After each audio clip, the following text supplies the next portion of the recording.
Se libérer de son moi toxique. Arrêter d'avoir peur et aller de l'avant. Marie-Estelle Dupont, psychologue clinicienne.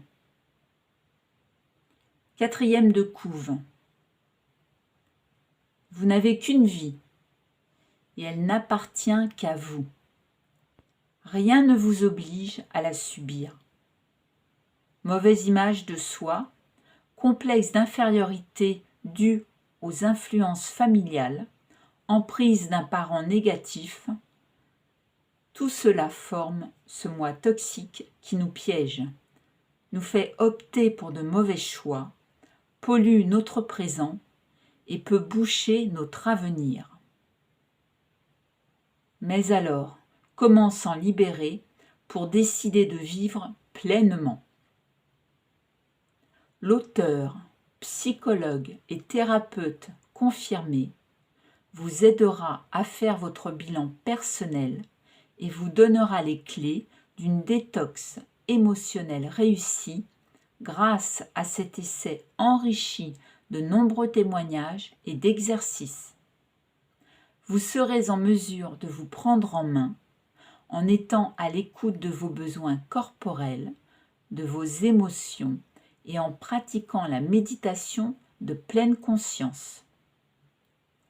Cessez de vous résigner, il est temps d'exister. Introduction.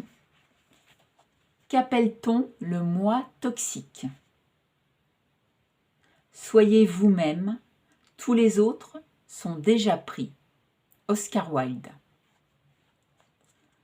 Un matin, mon éditrice m'appelle et me dit « Marie-Estelle, est-ce que vous pouvez m'expliquer pourquoi les gens passent leur vie à scier la branche sur laquelle ils sont assis ?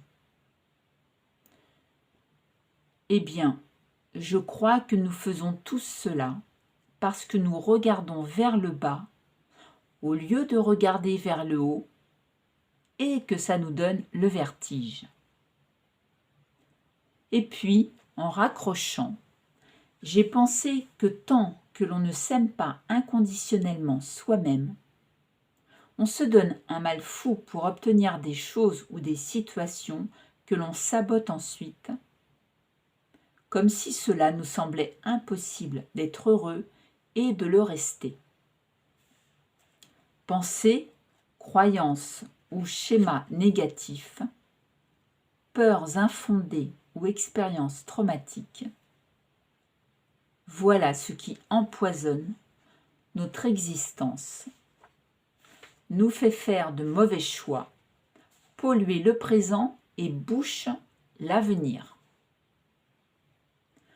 Le moi toxique est un ensemble de représentations, émotions, choix et négativité qui nous empêchent d'exister pleinement et de nous réaliser. Il nous maintient sous séquestre, dans un rôle où nous ne respirons pas pleinement. Il nous fait percevoir les choses à travers le même filtre, ou répéter des schémas qui ne nous conviennent pas. Il nous fait faire des compromis qui deviennent des impasses ou des choix qui nous tirent vers le bas. Il nous confirme dans une image négative de nous-mêmes ou d'autrui. Il nourrit notre colère ou étouffe notre créativité. Il contredit nos rêves et nos intuitions au profit de nos peurs et de certitudes douteuses. Vous ne vous en rendez même plus compte, peut-être parce qu'il en a toujours été ainsi depuis l'enfance, ou simplement parce que vous croyez qu'il ne peut en être autrement. Vous trouvez normal de supporter des relations conjugales ennuyeuses, des amitiés factices et un métier contraignant. C'est la vie et c'est déjà bien. Le piège dans lequel nous glissons lentement en devenant adultes est de nous confondre avec cette seconde nature et de fuir ou de ne pas voir, lorsqu'elle se présentera, une opportunité de bonheur et de liberté, parce qu'on la qualifiera de folie et que l'inconnu fait peur. Parce que la liberté comprend des risques que nous pensons ne pas avoir la possibilité de prendre. Nous nous fermons à nos propres rêves, alors que grandir devrait rimer avec s'épanouir, non avec racornir. Bien souvent, hélas, nos rêves nous font craindre de finir incompris, isolés, d'échouer ou d'être rejetés, alors que nous devrions faire confiance aux images qui nous habitent depuis toujours et nous indiquent notre direction de vie, celle où nous serons au meilleur de nous-mêmes, à notre place. Il ne s'agit pas de folie des grandeurs, car la mégalomanie qui nous fait courir après le pouvoir, la célébrité, la jeunesse éternelle ou l'argent, est souvent un masque qui nous détourne de notre vraie place ou compense le vide laissé par l'impression que la vie n'a pas de sens et qu'il faut seulement en tirer le plus grand profit possible. Ce qui ne fait pourtant qu'accroître le sentiment d'absurdité, de vide intérieur et de peur, puisque nous nous mettons à développer des relations basées sur le contrôle et le pouvoir. Tout le contraire de la spontanéité, de l'indépendance, mais aussi de la confiance et de la bienveillance.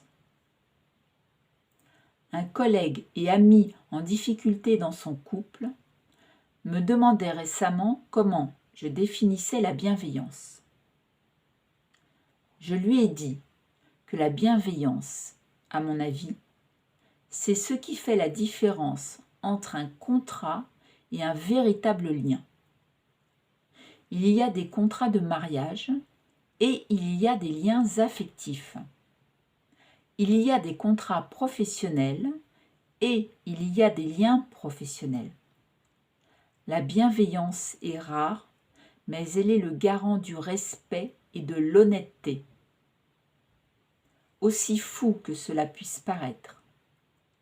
Ce qui a sauvé des personnes revenues de l'horreur ou ce qui a permis de grandes découvertes, c'est toujours la même aptitude à rester enraciné dans une vie intérieure et à conserver des images personnelles.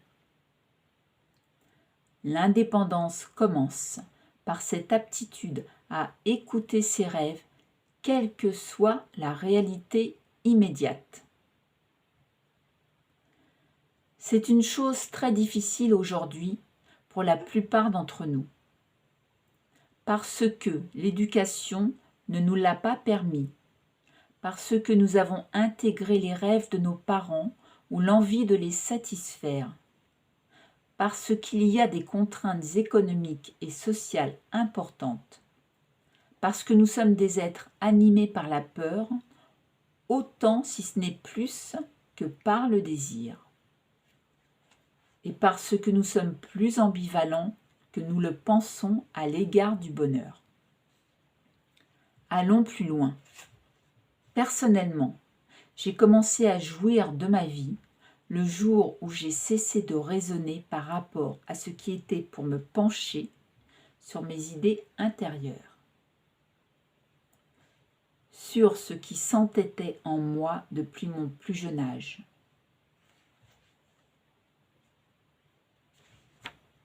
Je ne me suis plus écoutée à moitié, en m'excusant, en essayant de ménager la chèvre et le chou et de suivre mes convictions sans déranger personne.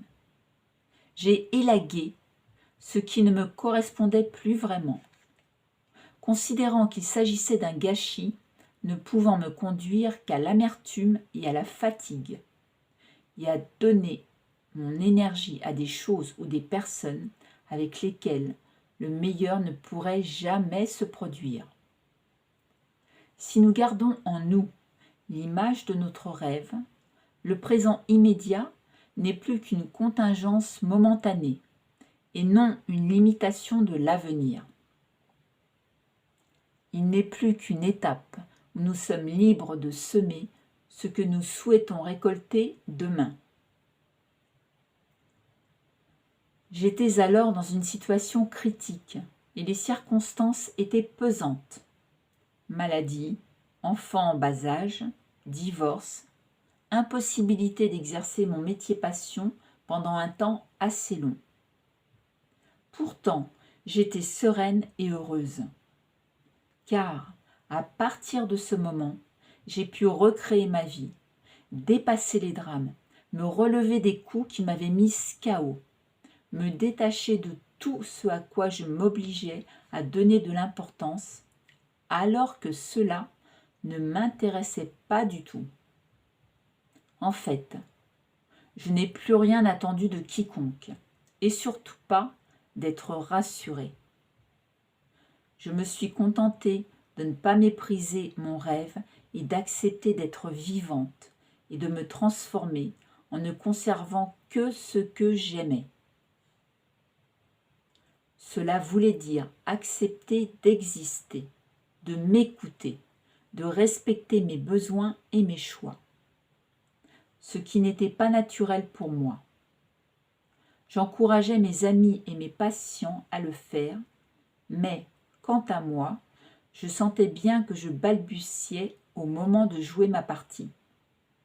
A posteriori, je pense que le fait d'être parent peut considérablement aider à s'affranchir, car il y a des compromis que nous ne voulons plus faire quand nous voulons donner le meilleur de nous-mêmes à notre enfant. Tout ce qui nous pille doit s'en aller, quel que soit le prix à payer. Le moi toxique, c'est donc le moi qui entrave ce processus d'individuation. Le moi qui garde en lui tout ce qui l'a intoxiqué, prolongeant le négatif du passé. Le moi qui ne se pose pas de questions, ou trop, ou pas les bonnes. C'est celui qui ferme la porte au nez de notre soi profond, de notre enfant intérieur, de cet être que nous sommes et qui contient toute notre vitalité, notre intelligence et notre créativité. Car nous avons tous une blessure et une souffrance, ne serait-ce que par notre incomplétude et la conscience de nos limites. Notre moi toxique est cette partie de nous qui se conduit de façon irresponsable et violente envers notre être, en voulant fuir dans des activités distrayantes, des addictions ou des gratifications extérieures, le contact avec ce qui nous a blessés. Au lieu d'accueillir et de nettoyer notre souffrance pour en faire une source de créativité, nous la dénions sans aucune bienveillance et sans aucune compréhension de notre propre fonctionnement. En somme, nous claquons la porte au nez de cet enfant meurtri, comme le fit peut-être autrefois l'adulte qui nous avait blessés. Je suis pourtant loin d'adopter les idées rousseauistes. L'être humain porte en lui la potentialité du bien et du mal, et je ne considère nullement l'enfant comme une tabula rasa. Mais je crois que la souffrance est mère de la souffrance, et que nos héritages influent sur nous à notre insu. Le moi toxique est un moi peureux et fuyant, qui rejette l'introspection et la pleine conscience, lesquelles sont les seules sources de lumière possibles pour cheminer en paix et librement dans l'existence. Comme l'écrit Thich Nhat Hanh, célèbre moine bouddhiste, désireux d'atténuer notre peine, nous refusons de l'entendre et nous nous en tenons aussi éloignés que possible. Même si nous en avons le temps, nous ne revenons pas en nous-mêmes par peur de la confronter, cette souffrance. Nous développons des stratégies et des occupations, même en vacances. Télévision, consommation, divertissement, qui nous font manquer la rencontre avec nous-mêmes au profit de ruminations et d'anticipations anxieuses de ce qui se passera quand les vacances seront finies. Et, de peur de l'affronter, nous laissons la souffrance s'entasser. Puis, un jour, nous traversons la crise au milieu de vie. Et nous semblons très étonnés d'aller mal, d'avoir des soucis de santé ou de nous sentir à côté de ce que nous voulions. Le moi toxique est ce moi rigide et peureux qui a oublié que la vie est faite d'incertitude, d'impermanence et d'imperfection.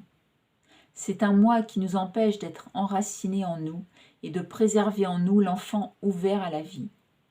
Les habitudes, les croyances, l'ego, la peur alimentent des situations, relations et choix sans profondeur, qui nous poussent à aller vers encore plus d'ego, encore plus de contrôle et encore plus de vide. C'est un moi pauvre en amour, en réalité. Lorsque nous nous aimons inconditionnellement nous-mêmes, il n'y a plus de souffrance, de manipulation ni de dépendance. Il y a simplement une attitude claire et juste de respect envers soi-même et autrui, mais pas de soumission. Nous assumons le fait de dire non et de décevoir. Nous sortons de toute forme de chantage. Dès lors que la reconnaissance et le bonheur sont à l'intérieur de nous-mêmes, nous cessons de construire nos relations sur l'amour-propre et la volonté de récupérer quelque chose qui nous manque. Par conséquent, nous sommes plus libres et nous cessons de vivre comme des mendiants et des esclaves du temps et des contingences, suspendus aux réactions d'autrui. Nous allons vers l'autre par désir et non plus par besoin. Notre bonheur n'est plus conditionné par des si aléatoires qui nous maintiennent dans l'attente, l'inquiétude et la tension. Car le moi toxique est un moi dépendant. Quand vous comprendrez que l'amour est à l'intérieur de vous-même, vous accepterez d'avoir besoin des autres en général et de personne en particulier. Le moi toxique est comme une mer souillée par une marée noire. Il est imprégné de projections et de représentations bien ancrées, sclérosées, qui nous privent de notre clairvoyance et de notre liberté réelle, dans les relations comme dans les choix et les émotions. Notre flux d'énergie devient comme une artère avec une plaque d'athérome. D'année en année, nous nous rigidifions, nous nous endormons. Le moi toxique nous maintient dans un état d'esprit chaque jour identique. Du fait de son omniprésence, nous ne percevons plus que nous sommes sans cesse sur la défensive, dans la peur, le chagrin, la lassitude, la résignation ou l'amertume, et que nous avons perdu la joie en route. Avez-vous remarqué qu'il ne se passe plus une journée à l'heure actuelle sans que l'on entende le mot « détox » ? N'est-ce pas le symptôme d'une société où les individus se sentent encrassés, confus, à la fois lourds et vides, pollués ? Pollués non seulement par les déchets physiques, les métaux lourds et les perturbateurs endocriniens, mais aussi et surtout par un trop-plein de stimulation. Infos en boucle, réseaux sociaux, télé-réalité, et de violence qui cachent à grand mal un vide réel de spiritualité, de connexion avec soi-même et de tranquillité intérieure. Croisez-vous souvent des personnes dont le regard est confiant, souriant, détendu ? Non ? Cela n'est pas seulement la faute d'une alimentation raffinée, et je doute que le jus de chou suffise à nous libérer. Ce ne sont pas seulement des métaux lourds et des sucres en excès dont nous devons nous nettoyer. Est-ce un hasard si les centres de randonnée, de méditation, de retraite ou de yoga fleurissent partout, comme des parenthèses permettant de couper et de se ressourcer, tout en étant entouré, parce que la solitude est effrayante pour beaucoup d'entre nous.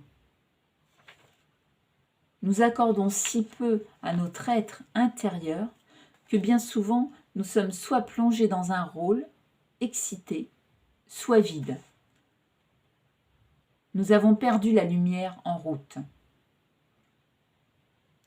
Ce dont nous devons nous purger pour créer notre vie, c'est de nos poisons émotionnels et de nos sentiments et croyances, devenus sédiments inconscients, qui nous empêchent de percevoir la réalité, le monde et nous-mêmes, dans toutes ses potentialités, et de choisir en conscience. Car, au nom de la vie en société, nos attitudes pédagogiques visent, dès le plus jeune âge, à ne pas stimuler la conscience de l'enfant. On stimule ses aptitudes, certes, comme si c'était un arriéré dont il fallait vérifier le niveau de normalité et d'adaptation. Mais sa conscience de lui, des autres, de la nature, des mots, des situations, rarement. Nous faisons rentrer l'enfant dans une boucle apprentissage-divertissement. Cela fait du divertissement une valeur, de l'apprentissage une contrainte, et la conscience de soi, des émotions, de l'autre, du corps et des rêves passent à la trappe devant la porte de l'école maternelle. Quelques années plus tard, nous nous étonnons que certains d'entre eux développent des difficultés d'attention et des troubles du comportement.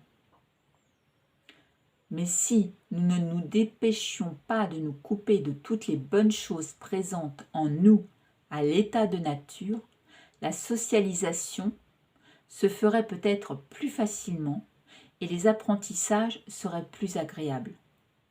Le jeu, comme l'écrit D.W. Winnicott, est le travail de l'enfant.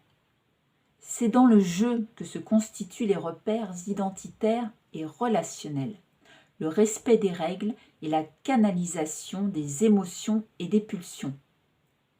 Or, le moi s'intoxique vite. Revenons-y.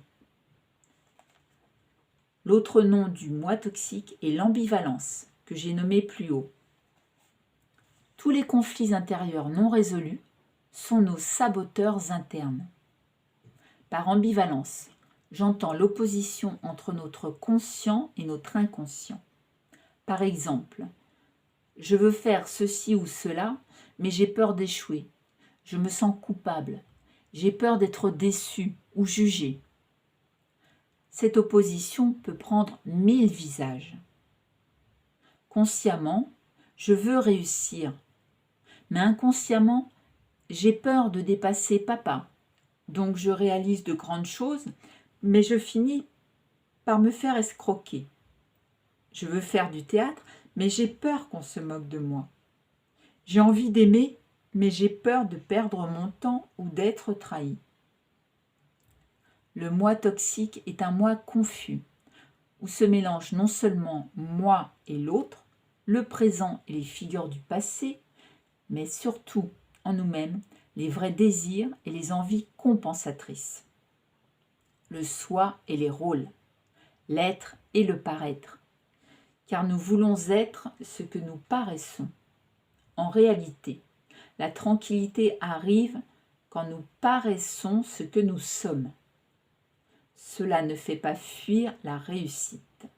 Cela fait simplement fuir les impasses. Le moi toxique est un moi collé, aveugle et peureux. C'est notre discours et notre regard intérieur qui nous empêchent d'être nous-mêmes. Si vous avez vu la trilogie de Batman au cinéma, dans la version récente signée par Christopher Nolan, vous vous souvenez peut-être de cette scène où Christian Bale tente de sortir d'un trou en s'élançant. Tant qu'il n'accepte pas de lâcher la corde, celle-ci le retient. Il retombe en se fracassant contre les parois du gouffre, tout en bas, avec les autres prisonniers. Cette scène nous dit que pour vivre et respirer au grand jour, nous devons couper le cordon qui nous maintient dans le giron archaïque. Comme un bébé se précipite dans la vie pour ne pas étouffer et prendre son envol. Cela nous dit surtout que si nous voulons exister, nous sommes obligés de lâcher la corde et de dépasser nos peurs. Or, nous avons tous des zones d'ombre dans lesquelles nous acceptons d'avancer en suffoquant. Au lieu de respirer amplement et tranquillement, sans peur et sans reproche. Pour certains, c'est la vie professionnelle. Pour d'autres, la vie amoureuse. Tout dépend de l'endroit où nous avons projeté nos peurs, ou, au contraire, assumé notre identité et nos désirs, en adulte capable de dialoguer avec son enfant intérieur. C'est un long apprentissage pour certains d'entre nous. Mais si j'y suis parvenue, tout le monde peut le faire. Je le vois à travers mes passions.